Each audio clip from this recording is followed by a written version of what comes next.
makan. Terus sambil makan ngeliatin juga lakon tingkah anomali teman-temanku, anomali semua.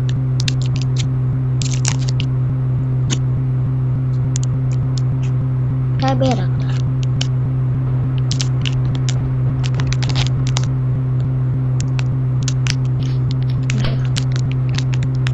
Oke, au.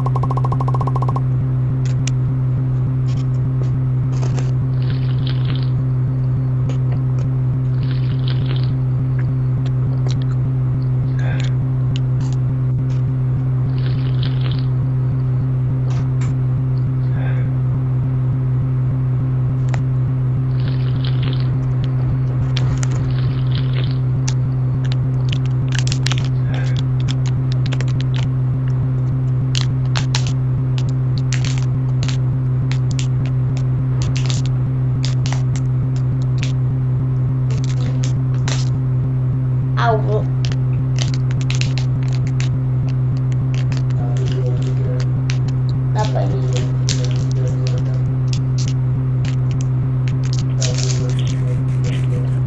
Ikan. Kenapa?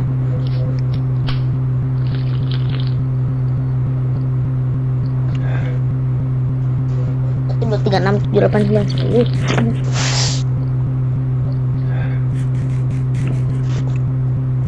Wah.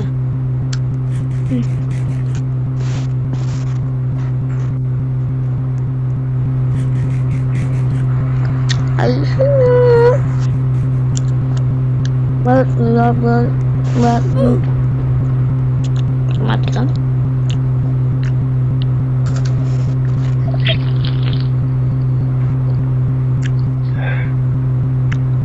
Ini amat dah hidup.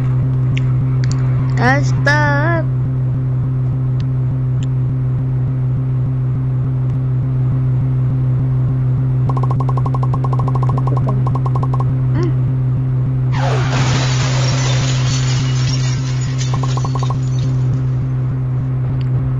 Yang di depan banget ya, dalam bakar.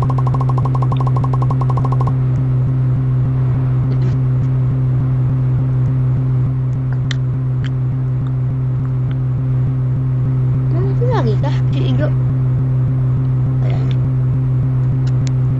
Wih.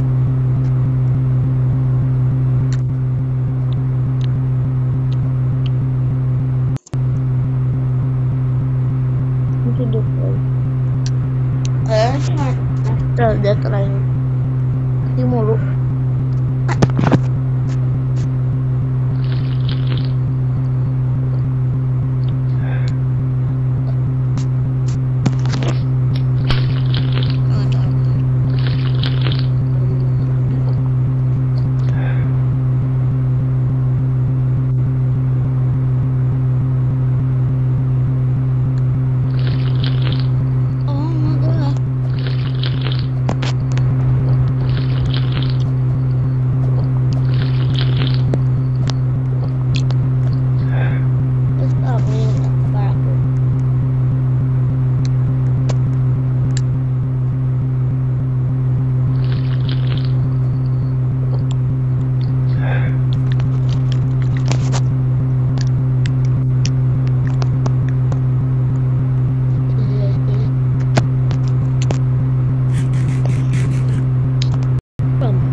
Pagi. Enak pagi. Udah kapan ini paginya?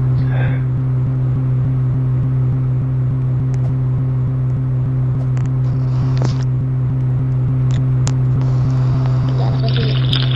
Anakku tangan.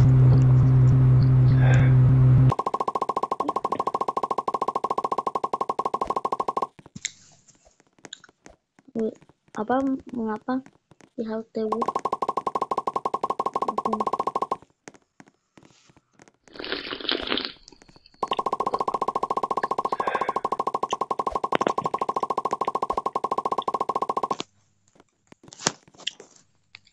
Ayo mau apa?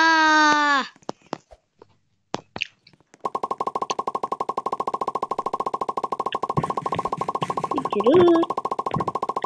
Dicurut ngapain di depan? Nah, santai. Alaman najisnya.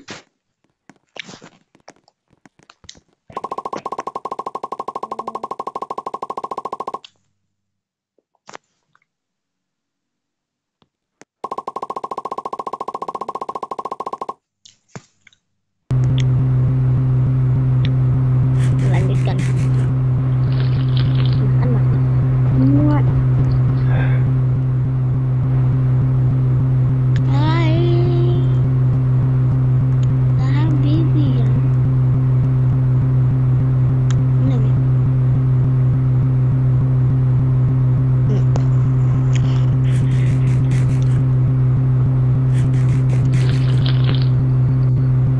Makan masih dulu.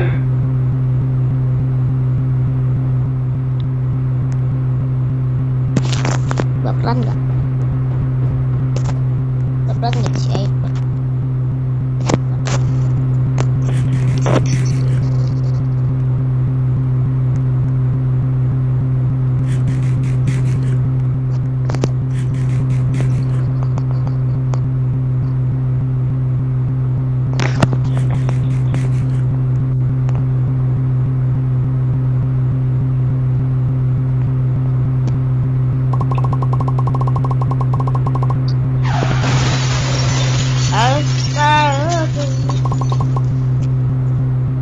Nabrak rumah muru.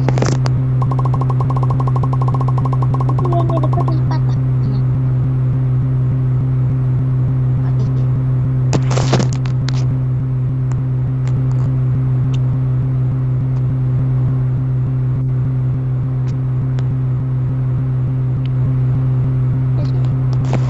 Audio sendiri lah.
mau selfie. Oh, pasti pengikutku oke. Kenapa? 1, perempuan. 2, cantik. Baru 2 aja udah ditepokin. 3, karismatik. Nah. 4, apa nih? Pintar. Oh, aku Orang-orang sih tahu ketiban profesi.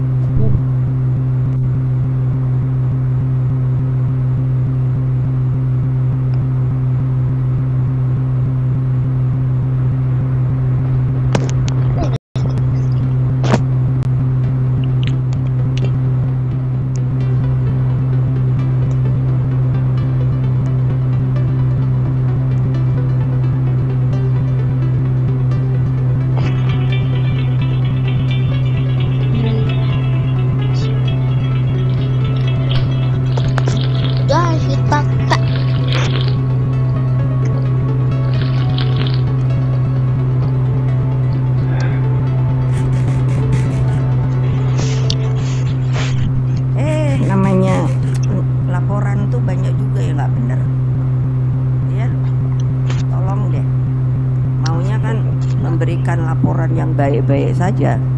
Kalau saya udah turun aja ke lapangan, tinggal siapa yang mau ikut saya kan gitu. Siapa sih yang kenal dengan meme-meme luar biasa ini? Tapi kalian wajib tahu nih guys, bagaimana kabar terbaru dari orang-orang di balik 8 meme klasik dan terviral dari Indonesia ini.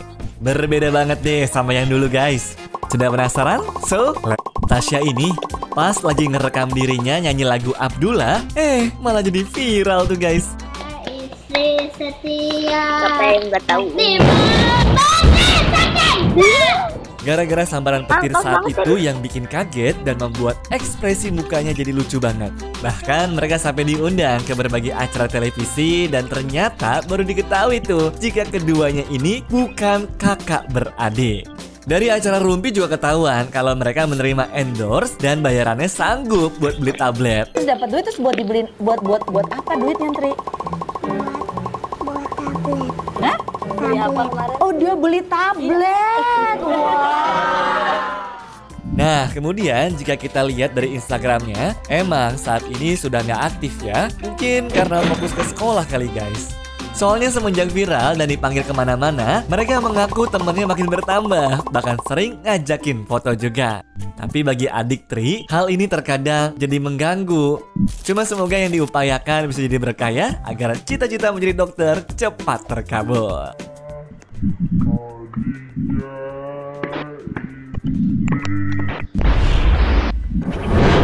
Nomor 7. Demi Tuhan. Demi Tuhan,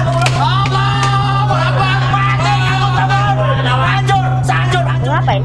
Nah, konflik yang terjadi antara Arya Wiguna dengan Eyang Subur di tahun 2012 lalu secara nggak sengaja memunculkan slogan Demi Tuhan dan pecah banget di masa itu.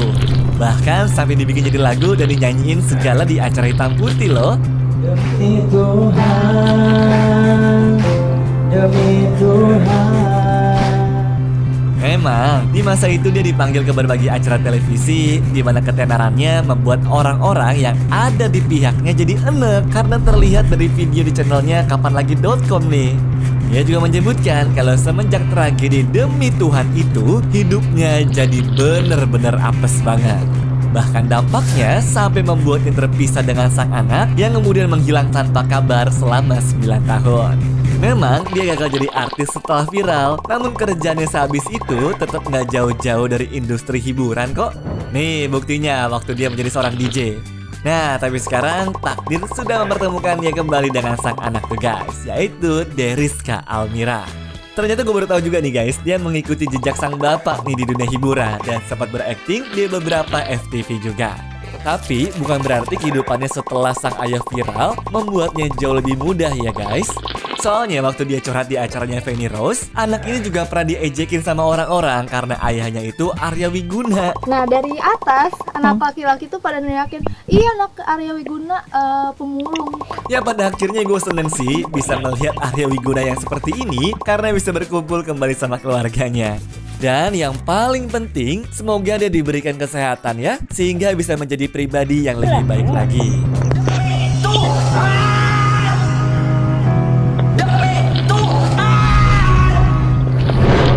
Nomor 6. Sudah kuduga. Ngerasa familiar atau kayak pernah lihat orang yang ada di foto ini? Nah, kalau kalian belum tahu, maka meme satu ini mungkin bisa bikin kalian sadar ya. Pria ini viral karena kalimat sudah keduganya, yang mana sosok di baliknya itu adalah orang bernama Dion Cecep Supriyadi. Hal ini dibongkar sama seorang influencer bernama Alexander Tian dalam salah satu cuitan Twitternya. Jadi setelah gua selidiki, foto meme viralnya tuh berasal dari sejak dia SMA dan bisa kita temuin di blognya sendiri yang sudah ada sejak tahun 2005. Nah, di blognya itu kita bisa melihat mulai dari pekerjaannya, musik kesukaan, dan bahkan buku favoritnya. Ngelihat dari profilnya aja, emang kayaknya orang ini lucu ya. Entah siapa yang nyebarin, tapi gambarnya itu jadi viral kemana-mana dan bikin gempar keluarganya juga.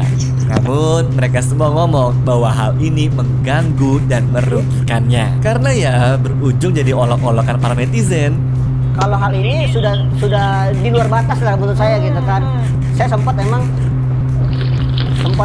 agak sedikit emosi gitu kan, ini di luar batas, terutama karena saya juga sudah mempunyai keluarga dan juga istri saya yang sudah tahu. Ngasih keuntungan aja kagak, ini malah dengan mudahnya dipakai sama satu Indonesia. Ya, sebenarnya sudah banyak juga stasiun televisi yang mencoba mencari informasi, namun mereka memilih tidak mengambil kesempatan itu.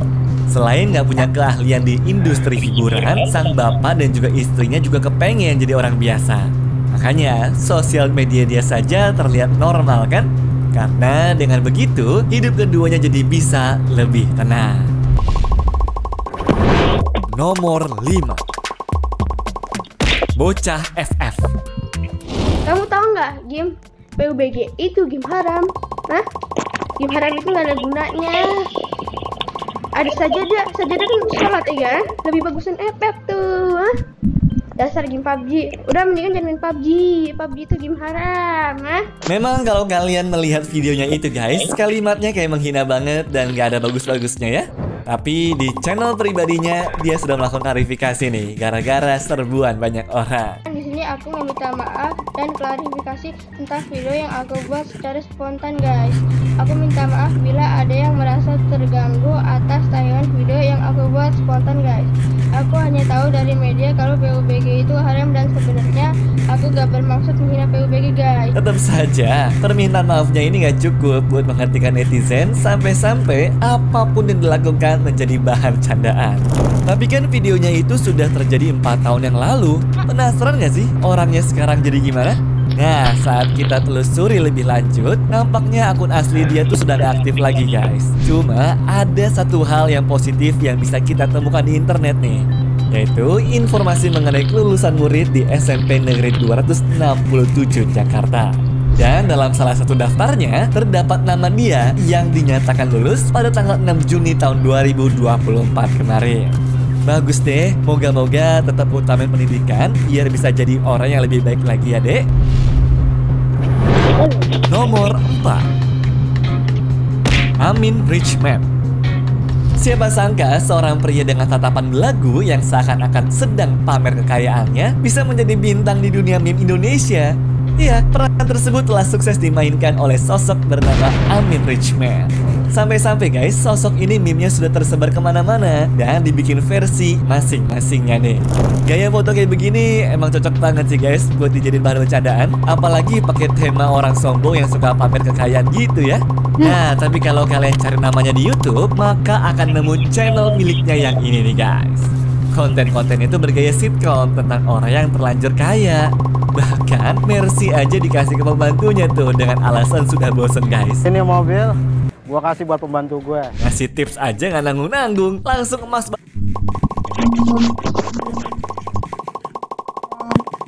Tangan dong. Pak, ini bonusnya.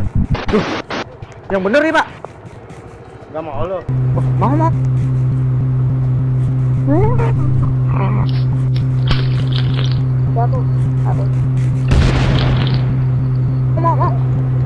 Sedangkan jika melihat model konten terbaru, kita bakal langsung sadar bahwa kini topiknya lebih beragam. Kira-kira gebrakan apa lagi ya yang bakal mereka buat? Sedangkan jika melihat model konten terbaru, kita bakal langsung sadar bahwa kini topiknya lebih beragam.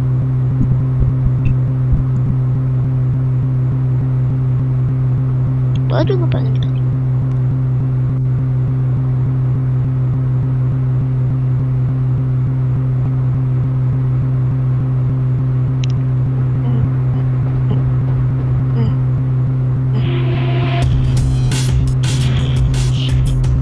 Apa ya?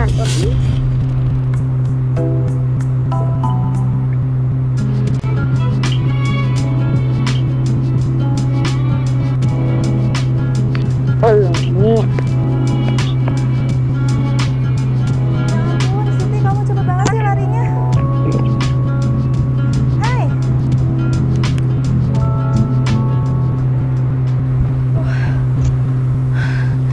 Sorry Sin, nggak kedengeran soalnya aku lagi pakai headset. Ya udah nih, minum dulu biar nggak dehidrasi. Makasih ya Sin.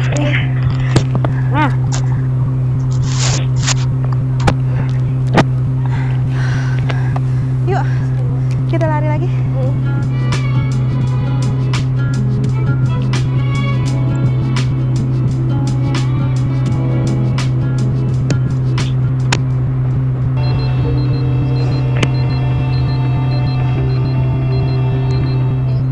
Kamu suka banget nonton drama Korea, Sil? Iya Lin, kalau sehari aja aku nggak nonton drakor, rasanya hidup aku kayak gimana gitu. Seperti langkah tak berjejak, senja tapi tak jingga, cinta tapi tak dianggap, gitu Lin. Pantes, rambut kamu kotor banget. Ini adalah akun Grow Garden seharga 100.000 rubel dan kebun di belakang saya benar-benar menakjubkan. Tapi bukan hanya kebunnya saja, juga perlengkapan serta Robux yang sudah dihabiskan.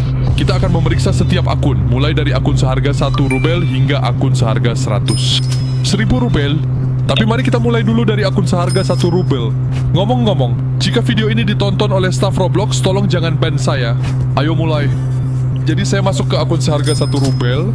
Kenapa harganya 1 rubel? Saya juga tidak tahu, tapi mari kita cari tahu. Pertama-tama, kita benar-benar miskin, benar-benar sangat miskin. Kita hanya punya 35 shekel, itu benar-benar parah. Saya tidak tahu. Mungkin ini bahkan tidak layak 1 rubel. Ini omong kosong belaka, kayaknya ya saya tidak tahu. Mari kita lihat apa yang kita miliki di kebun kita. Sebenarnya di kebun kami tidak ada apa-apa, benar-benar tidak ada apa-apa di kebun kami. Tapi baiklah, saya bercanda, kami punya strawberry dan blueberry seperti ini. Di kebun kami ada 2 tanaman terburuk. Astaga bro, bahkan wortel pun akan jauh lebih keren daripada ini. Kamu bercanda?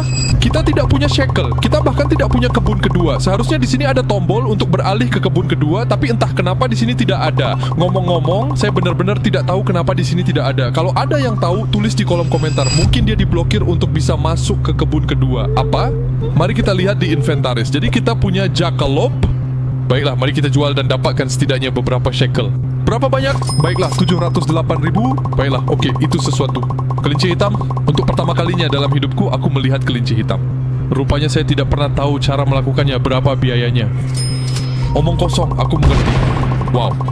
Tidak ada apa-apa sama sekali. Wow, sungguh luar biasa. Oke, mari kita lepaskan Nifiga yang sangat besar ini. Dia benar-benar besar sekali. Astaga, dia memang sangat besar sekali. Keren sekali. Apa sebenarnya kemampuan yang dimilikinya? Semua tanaman mulai tumbuh sekitar 10 meter dan 1,5 kali lebih cepat. Sial, lucu sekali, keren. Oke, jadi apa ini? Di mana Anda mendapatkan ini? Strawberry elder dingin. Ya ampun, berapa harganya? Kalau begitu aku sudah mengerti. Lalu bagaimana dengan ini? Ini adalah tembakan yang besar. Ayo kita jual juga, kenapa tidak? Lihat teman-teman, kita sudah punya 100 juta. Nah, itu yang saya mengerti. Ngomong-ngomong, apa nama panggilanmu? Risiko bulan Mei. Nama panggilan yang menarik. Ngomong-ngomong, kulitnya keren. Saya tidak suka pizza. Gaya rambut ini. Ya, itu kulit normal. Bukan yang paling standar, tapi ya sudahlah. Jadi apa yang kita miliki selanjutnya? Siapa ini? Saya tidak memainkan Grow Garden selama beberapa hari. Wah, 1,5 juta, hebat. Dan itu saja? Benar-benar? Iya, serius. Tidak ada yang lain, teman-teman. Yang kami dapatkan untuk 1 rubel hanyalah seekor sapi besar dan 116 juta shekel. Kau tahu, menurutku itu benar-benar omong kosong, tapi itu pasti sepadan. Namun selanjutnya kami akan memiliki beberapa akun yang benar-benar gila, jadi nantikanlah. Dan kita akan masuk ke akun 100 rubel. Ayo pergi. Lihat saja apa yang kita miliki di kebun. Setidaknya yang langsung saya lihat adalah beberapa Shiba Inu yang benar-benar raksasa. Kenapa mereka sebesar itu? Apa itu? Dan ini harganya 100 rubel. Mereka begitu besar sampai-sampai saya bahkan tidak nyaman berjalan di kebun sendiri. Oh, di sini bahkan ada sesuatu yang tumbuh. Sepertinya ada seseorang yang pernah bermain di sini. Tunggu. 100 rubel benar-benar Shiba Inu setiap 5 detik. Teman-teman, 5 detik itu sangat sebentar. Ini anjing kecil, Samira. Baiklah, biar aku ambil dia. Wah, di sini masih banyak hewan peliharaan lagi. Ya ampun. Lihat Samira yang ini. Kenapa dia sebesar itu? Tunggu, kalau yang ini, ya, setiap 12 detik. Yang kedua setiap 12 detik, dan yang ketiga setiap 20 detik. Peluangnya 16%.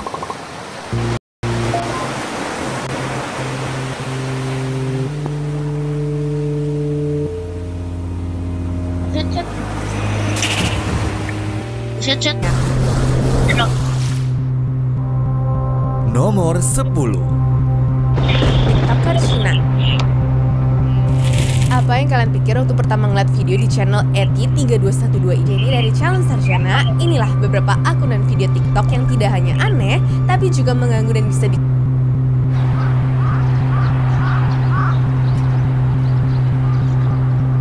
Bayangkan Kekaisaran Romawi berada di puncak kekuatannya. Di bawah perintah kaisar yang ambisius seperti Trajan, legiun-legiun mereka adalah penguasa dunia yang tak tertandingi, mendorong batas-batas peradaban lebih jauh ke dalam wilayah barbar yang liar. Di perbatasan paling utara, di tengah hutan Germania yang gelap dan angker, sebuah unit patroli Romawi sedang menjalankan misi rutin. Mereka tidak mencari emas atau kemenangan besar, hanya mencari tanda-tanda penyergapan dari suku-suku lokal. Tapi yang mereka temukan hari itu bukanlah suku barbar. Di sebuah lembah tersembunyi, tergeletak sebuah pemandangan yang tak masuk akal. Sebuah monster besi raksasa berwarna aneh seperti pasir gurun, tampak tertidur di antara pepohonan yang tumbang. Di sekelilingnya, terbaring pingsan 5 orang pria dengan pakaian yang belum pernah mereka lihat seumur hidup. Mereka adalah kru tank Tiger Eye Jerman, dipimpin oleh Sersan Rainer. Terlempar secara misterius dari medan Perang Dunia Kedua, mereka baru saja membuka mata di zaman yang sama sekali salah. Seketika, situasi menjadi genting. Ratusan prajurit Romawi mengepung mereka dengan perisai terangkat dan pedang terhunus. Rainer dan krunya dengan sigap masuk kembali ke dalam tank, menutup Palka, dan bersiap untuk pertempuran terakhir mereka. Tapi mereka tahu, ini adalah pertarungan yang mustahil. Bahan bakar di tangki mereka kritis, dan amunisi untuk meriam 88 mm mereka sangatlah terbatas. Melawan hanya akan menunda kematian mereka yang tak terhindarkan. Mereka terpojok, ribuan tahun jauhnya dari rumah, menghadapi sebuah kekaisaran di puncak kekuatannya. Para perwira Romawi di lapangan sama bingungnya. Mereka memerintahkan serangan, namun hasilnya nihil. Tombak-tombak pilum yang dilemparkan hanya berdendang dan mental dari kulit baja monster itu. Panah-panah mereka sama sekali tidak berguna. Mereka menghadapi sesuatu yang berada di luar pemahaman taktik perang mereka. Di dalam tank yang panas dan pengap, Sersan Rainer sadar ini adalah momen penentuan. Daripada mati konyol di dalam peti besi ini, dia akan mengambil resiko terbesar dalam hidupnya, bernegosiasi. Dengan perlahan, palka atas tank terbuka. Rainer muncul, mengangkat tangan sebagai isyarat tidak ingin berperang. Para legioner menatapnya dengan waspada, siap menyerang jika ia bergerak aneh. Melalui kombinasi bahasa isyarat dan beberapa patah kata Latin yang mungkin ia ingat dari sekolah, Rainer berhasil menyampaikan bahwa ia ingin menunjukkan sesuatu. Para perwira Romawi yang penasaran sekaligus waspada, setuju. Rainer kembali masuk ke dalam tank. Laras meriam 88 mm yang panjang itu berputar perlahan, mengarah bukan ke arah pasukan Romawi, tapi ke sebuah benteng kayu suku barbar yang terbengkalai di kejauhan. Lalu boom! Suara ledakan yang memekakkan telinga menggema di seluruh hutan, diikuti kilatan api. Benteng kayu yang kokoh itu hancur berkeping-keping dalam sekejap. Belum cukup, senapan mesin MG-34-nya kemudian mengaum, merobohkan sebaris pohon pinus seolah-olah itu hanyalah ranting kering. Para legioner yang perkasa itu mundur beberapa langkah, sebagian bahkan jatuh terduduk karena syok. Para perwira mereka menatap pemandangan itu dengan mulut terenganga. Ini bukan kekuatan manusia, ini adalah kekuatan Dewa Vulkan sendiri. Setelah demonstrasi singkat itu, Rainer kembali muncul di atas Palka. Kali ini, tawarannya lebih jelas. Dia memiliki kekuatan yang bahkan para dewa pun akan iri. Tapi karena dia terdampar dan kehabisan sumber daya, maka dia menawarkan kekuatan besar itu asalkan Kekaisaran Romawi mau memberikan sumber daya untuk bertahan hidup. Tawaran dari masa depan itu kini menggantung, menunggu jawaban dari Kekaisaran masa lalu.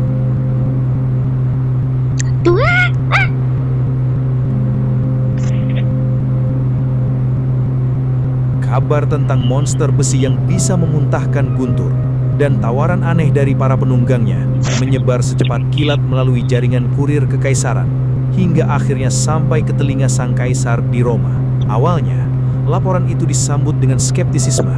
Namun, setelah mendengar kesaksian langsung dari para perwira dan jenderalnya yang paling terpercaya, sang kaisar yang pragmatis melihat sebuah kesempatan yang terlalu berharga untuk dilewatkan. Sersan Rainer dan awaknya dipanggil ke Roma, bukan sebagai tawanan, tetapi sebagai tamu istimewa yang dijaga dengan sangat ketat.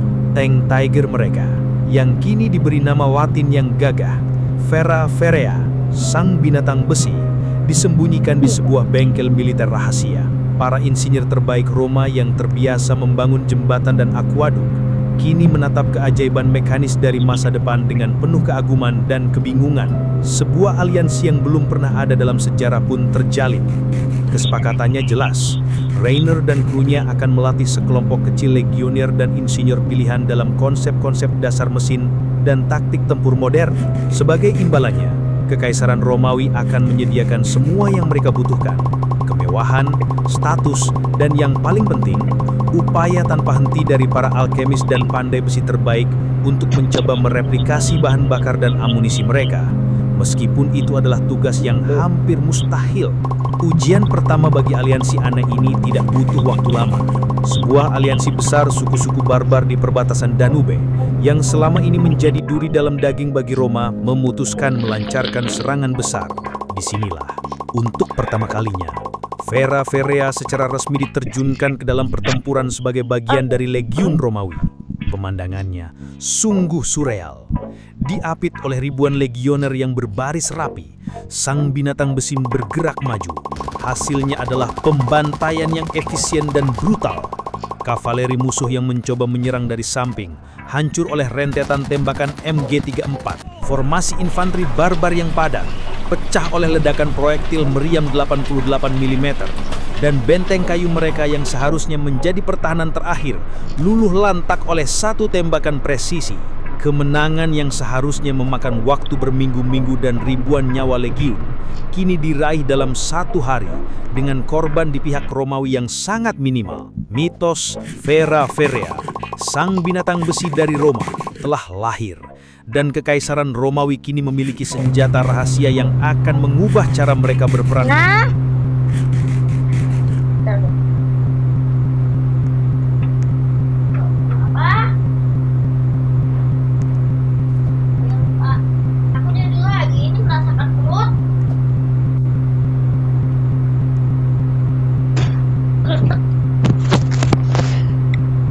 Selamanya, dengan Vera Ferrea sebagai kartu as yang tak terkalahkan, kekaisaran Romawi memasuki era penaklukan baru yang belum pernah terjadi sebelumnya. Sebuah era yang bisa disebut Pax Germanica. Taktik perang mereka berubah secara fundamental.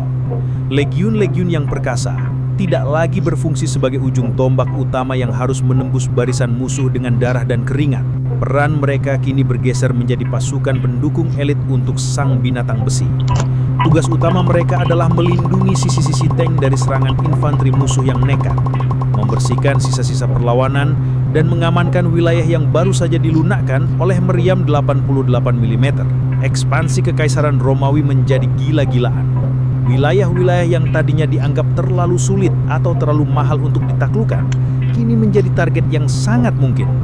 Kekaisaran Partia di timur dengan kavaleri katafrak belapis bajanya tidak lagi menjadi ancaman yang menakutkan. Zirah mereka tidak ada artinya di hadapan proyektil anti-tank. Suku-suku Piktis yang liar di Kaledonia, utara Britania, yang tadinya dilindungi oleh hutan dan medan yang sulit, kini harus menghadapi benteng berjalan yang bisa merobohkan benteng bukit mereka dari jauh. Roma menjadi lebih kuat, lebih kaya, dan lebih ditakuti daripada sebelumnya. Namun, di tengah semua kejayaan ini, masalah baru mulai muncul di jantung kekaisaran itu sendiri. Di Roma, kekuatan Sersan Rainer dan binatang besinya menjadi terlalu besar. Sang kaisar yang kini meraih kemenangan demi kemenangan dengan mudah, mulai menyadari sebuah kebenaran yang tidak nyaman. Di lorong-lorong senat yang dalam, para senator mulai berbisik-bisik. Mereka takut kalau Sersan Rainer akan balik menyerang Romawi suatu hari nanti. Sersan Rainer dan krunya, yang tadinya adalah penyelamat dan anugerah, kini secara perlahan dilihat sebagai ancaman terbesar bagi stabilitas internal Roma itu sendiri.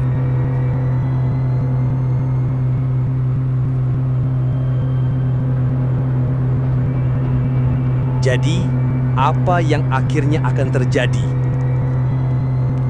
Tank Tiger itu akan menjadikan Romawi kekuatan super yang tak terbantahkan di dunia kuno.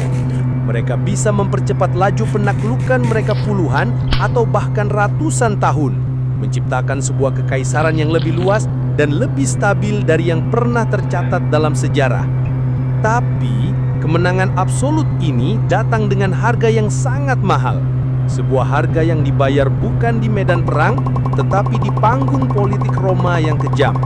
Pertama, ketergantungan pada teknologi akan mengikis jiwa prajurit Romawi. Keberanian dan taktik legioner yang legendaris secara perlahan akan tumpul karena mereka terlalu sering berlindung di balik bayang-bayang sang binatang besi. Pertanyaannya, apa yang akan terjadi pada kekaisaran ini jika suatu hari nanti tank itu rusak dan tidak bisa diperbaiki lagi. Kedua, dan ini yang paling fatal, adalah krisis politik. Kehadiran Sersan Rainer dan krunya menciptakan pusat kekuatan baru yang tidak bisa dikendalikan oleh sistem Romawi. Mereka adalah pahlawan perang di mata rakyat, tetapi di mata Senat dan Kaisar, mereka adalah orang asing yang memegang kunci kekuatan tertinggi kekaisaran. Mereka akan selamanya menjadi target konspirasi, kecemburuan, dan rasa takut. Maka, akhir cerita dari aliansi mustahil ini kemungkinan besar akan sangat tragis. Mungkin setelah penaklukan terakhir yang paling gemilang, Vera Verea akan dipensiunkan dengan upacara megah, disucikan, dan dipajang di kuil Mars Ultor sebagai persembahan abadi bagi para dewa. Sementara Sersan Rainer dan krunya di malam yang sama akan dihilangkan secara diam-diam. Entah melalui segelas anggur beracun dalam sebuah perjamuan kehormatan, atau oleh sekelompok pembunuh pretorian di sebuah gang gelap. Kematian mereka akan diumumkan sebagai kecelakaan tragis yang menimpa para pahlawan besar Roma. Kisah ini pada akhirnya bukan tentang siapa yang lebih kuat. Ini tentang bagaimana kekuasaan itu bekerja. Sebuah kekuatan baru yang terlalu besar dan terlalu asing, meskipun sangat membantu, pada akhirnya akan selalu dianggap sebagai ancaman oleh tatanan yang sudah mapan. Tank Tiger itu mungkin bisa menaklukkan dunia untuk Roma, tetapi ia tidak akan pernah bisa menaklukkan rasa takut dan ambisi. Apa yang terjadi jika satu kompi Kopassus terjebak di era feodal Jepang melawan 5.000 samurai? Pernah nggak sih lo mikir, gimana jadinya kalau Kopassus tiba-tiba kelempar ke masa lalu? Bukan cuma ke masa lalu biasa, tapi langsung nyemplung ke era feodal Jepang yang lagi panas-panasnya, era Sengoku. Zaman di mana para samurai adalah penguasa mutlak medan perang. Coba lo bayangin, satu kompi Kopassus, isinya kita buletin aja 100 prajurit baret merah yang lagi menjalankan operasi. Mereka nggak datang dengan tangan kosong, masing-masing bawa senapan serbu SS-2 V4 lengkap dengan ratusan amunisi. Ada tim sniper yang nenteng SPR-2 kaliber 12,7 mili. Setiap prajurit pakai rompi anti peluru Kevlar, helm tempur, bawa granat, pisau komando, dan yang paling krusial, kacamata night vision. Dan lawan mereka adalah 5.000 samurai dan ashigaru. Mereka adalah prajurit yang dipimpin seorang daimyo, seorang warlord. Ada pasukan kavaleri samurai berkuda yang jadi ujung tombak serangan. Ada ribuan pemanah yang bisa bikin langit jadi gelap karena anak panah. Dan yang paling banyak, infanteri alias ashigaru yang bersenjatakan tombak-tombak panjang dan senapan kuno yang bunyinya memekakan telinga, yaitu Tanegashima. Jelas, kekuatan Kopassus itu ada di teknologi, taktik perang modern, dan skill individu yang udah di atas rata-rata manusia biasa. Tapi mereka punya dua kelemahan fatal. Jumlah mereka cuma seuprit dibanding lautan manusia di depan mereka, dan yang paling penting, amunisi mereka terbatas. Gak ada bantuan logistik dari langit. Setiap peluru yang ditembakkan gak akan pernah bisa kembali. Di sisi lain, kekuatan samurai ada di jumlah mereka yang brutal, semangat Bushido yang bikin mereka gak takut mati, dan yang paling penting, mereka ini main di kandang sendiri. Mereka tahu setiap jengkal tanah, setiap bukit, dan setiap sungai. Oke, biar seru, kita pecah pertempuran ini jadi dua skenario yang beda 180 derajat. Kita mulai dengan skenario paling barbar. Ceritanya, 100 prajurit Kopassus yang lagi menjalankan misi infiltrasi melewati hutan, tiba-tiba tersesat dan masuk ke area lembah terbuka yang luas. Sialnya, di ujung lembah, 5.000 samurai lagi kumpul. Para komandan samurai melihat mereka, dan mungkin berpikir kalau para Kopassus ini adalah bandit gunung yang berpakaian aneh. Tapi, setelah tahu mereka membawa senapan yang lebih canggih, 5.000 samurai dan ashigaru itu tuh langsung menyerbu. Genderang perang ditabuh, gelombang serangan pertama maju. Ribuan ashigaru yang bawa tombak lari ke depan kayak tsunami manusia, didukung ratusan pemanah dari belakang yang mulai menembakkan panah ke langit. Di pihak Kopassus, 2 orang sniper berlari sekencang mungkin untuk mencari area yang lebih tinggi. Sedangkan yang lain langsung bikin formasi bertahan melingkar, masing-masing prajurit mengambil sektor tembaknya. Mereka biarin musuh mendekat sampai jarak efektif, lalu mulai menembak. Di sini, mereka benar-benar menghemat amunisi yang terbatas. Suara senapan serbu modern yang berbunyi serempak membuat ratusan samurai di barisan depan langsung ambruk. Tubuh mereka hancur tercabik-cabik peluru kaliber 5,56 mm. Mereka bahkan gak tahu apa yang menyerang mereka. Pasukan kavaleri samurai yang elit coba lebih pintar. Mereka menyerbu dari samping, berharap bisa menusuk formasi Kopassus. Tapi, dari kejauhan, 2 orang sniper Kopassus sudah mulai bekerja. Dengan tenang, mereka membidik para komandan berkuda. Satu tembakan dari senapan anti material, satu komandan samurai jatuh dari kudanya dengan lubang menghanga di dadanya. Armor semewah apapun gak ada artinya. Para kesatria berkuda tumbang satu persatu, bahkan sebelum pedang mereka sempat terhunus. Anak panah yang mereka tembakan tidak mampu menembus rompi anti peluru dan helm Kevlar Kopassus. Itu juga berlaku untuk pedang dan tombak. Di 1 jam pertama, ini bukan perang, ini adalah pembantaian. Kopassus jadi benteng kematian yang sangat efisien. Tapi, ada satu masalah yang gak bisa mereka atasi, amunisi.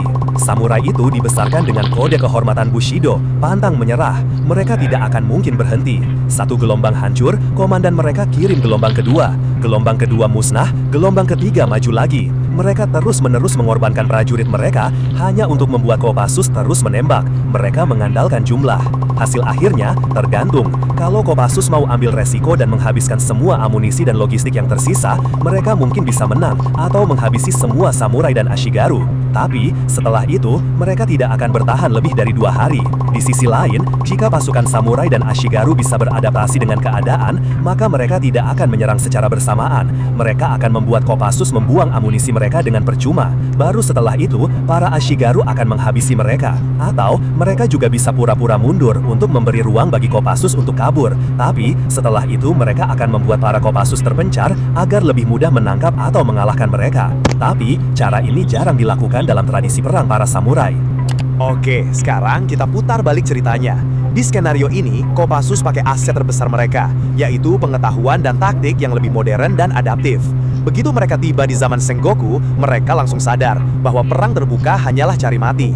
Jadi mereka ganti taktik. Mereka tidak akan pernah menunjukkan diri. Mereka menjadi legenda. Mereka akan menjadi hantu, memanfaatkan kepercayaan orang-orang Jepang saat itu.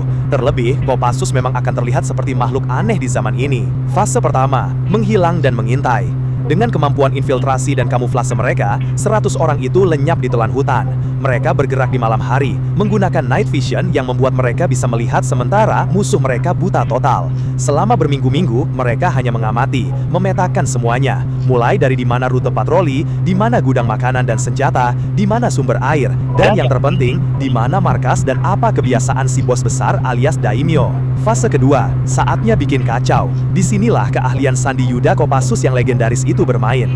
Pertama, serang logistiknya. Satu tim kecil menyusup ke dekat lumbung padi terbesar milik klan samurai itu. Bukan dibakar pakai obor, tapi mereka pasang peledak C4. Di tengah malam, ledakan dahsyat menghancurkan seluruh persediaan makanan untuk berbulan-bulan. Para samurai panik, mereka pikir gunung meletus atau dewa sedang marah. Kedua, operasi senyap dan presisi. Komandan-komandan penting, kurir yang membawa pesan strategis, atau samurai paling jagoan tiba-tiba ditemukan tewas di pos jaganya, tanpa ada suara, tanpa ada jejak. Ditembak sniper dari jarak 1 km, peluru menembus kepalanya, lalu si penembak lenyap di telan kegelapan. Ketiga, dan yang paling mematikan, perang psikologis. Ini spesialisasi Kopassus. Mereka nggak cuma membunuh, mereka menciptakan teror. Mereka menyebar rumor dari desa ke desa. Mereka meninggalkan jejak-jejak aneh, atau simbol-simbol yang mereka tahu ditakuti di budaya lokal. Mereka bikin para samurai percaya kalau mereka sedang dilawan oleh yokai atau tengu, iblis-iblis dari hutan.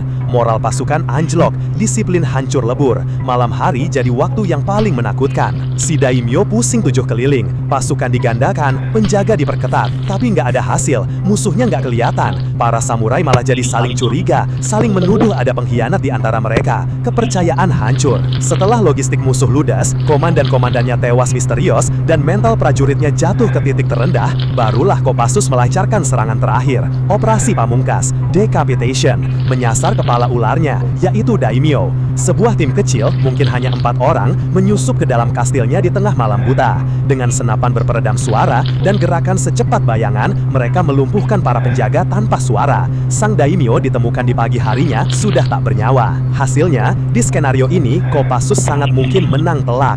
Mereka berhasil melumpuhkan seluruh klan samurai dari dalam tanpa harus boros amunisi dalam perang besar. Tapi, cara ini cenderung beresiko dan butuh waktu cukup lama. Kopassus juga harus cepat beradaptasi dan mempelajari budaya lokal atau menyamar di tengah masyarakat. Kalau ketahuan, ya mereka bakalan mati konyol. Gimana menurut kalian? Kalau kalian punya Apa yang akan terjadi jika pasukan-pasukan terhebat dalam sejarah satu persatu dilepaskan dalam sebuah uji coba skala penuh melawan sebuah pangkalan militer modern Amerika Serikat? Medan perangnya sama, unit pertahanannya sama. Tentu saja, saya nggak akan menyertakan setiap pasukan dalam sejarah. Itu akan memakan waktu berjam-jam. Jadi saya telah memilih 5 kekuatan paling legendaris dan beragam, di mana masing-masing membawa gaya peperangan yang unik. Yang akan bertahan dari semua ini adalah Fort Campbell, Kentucky, salah satu pangkalan militer AS terbesar dan terpenting, rumah bagi Divisi Lintas Udara ke-101. Lebih dari 25.000 prajurit, helikopter Black Hawk dan Apache, jumlah drone yang melebihi.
Keras ya.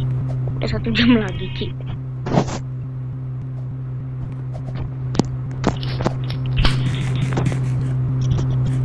Ya gua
Berry bom, berry tikus bom.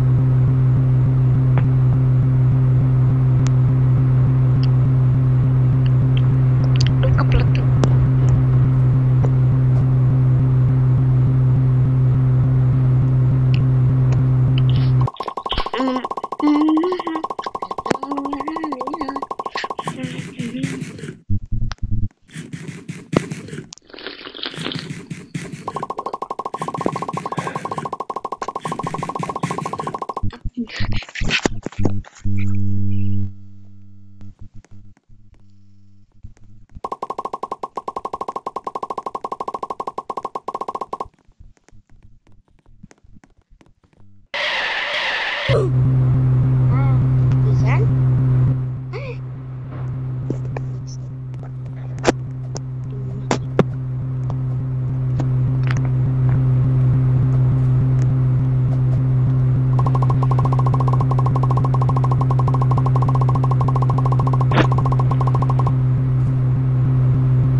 beberapa negara, rudal berpandu radar, serta sistem pertahanan berlapis yang dirancang untuk mendeteksi dan menghentikan apapun yang bergerak.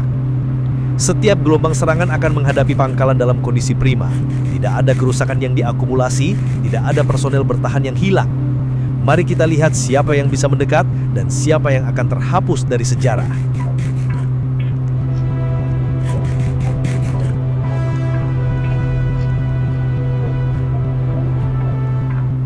Gelombang pertama, pasukan Sparta. Lupakan kisah 300 prajurit. Kali ini, 3.000 prajurit Sparta berzirah perunggu berbaris dalam 5 formasi falang yang rapat. Tidak ada kavaleri, tidak ada pemanah. Hanya tombak, pedang pendek, dan tingkat disiplin yang pernah menahan gempuran seluruh kekaisaran. Mereka muncul dari kabut pagi dengan perisai dan helm yang dilumuri lumpur sungai untuk meredam kilau. Itu tidak ada gunanya. Begitu mereka melewati garis pepohonan, kamera thermal langsung mendeteksi massa panas dari tubuh mereka. Peringatan disebar. Sebuah menara sirem yang biasanya digunakan untuk menembak jatuh roket diarahkan secara manual.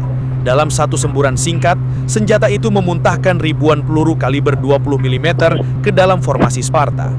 Lebih dari 70 prajurit jatuh seketika, tetapi mereka terus maju. Senapan mesin M240 mulai menembak dari menara-menara penjaga. Lalu senapan mesin berat M2 Browning kaliber 0.5 ikut beraksi, menembus perisai mereka dari jarak 800 meter. Garis pertahanan Sparta mulai pecah. Beberapa dari mereka berlari menembus asap, mencoba menutup jarak. Sekitar 400 prajurit berhasil mencapai pagar kawat dan terjerat dalam gulungan kawat berduri. Di sana, mereka dihujani tembakan tanpa henti. Beberapa mencoba melempar tombak. Satu prajurit bahkan berhasil mencapai sebuah kendaraan MRAP. Ia mengayunkan pedangnya ke ban kendaraan itu, lalu tubuhnya terkoyak oleh peluru. Bisakah mereka menerobos? Hanya jika pangkalan ini buta, sunyi, dan tertidur, mungkin mereka bisa mencapai sebuah pos pemeriksaan. Keberanian memang bisa membawamu mendekat, tetapi itu tidak bisa menghentikan 4.500 butir peluru per menit. Gelombang kedua, Legiun Romawi. Yang satu ini datang dengan perlengkapan pengepungan. 5.200 legioner Romawi muncul 1 km di utara pagar. Mereka membawa perisai menara, pedang pendek, dan peralatan. Baru nyadar gua.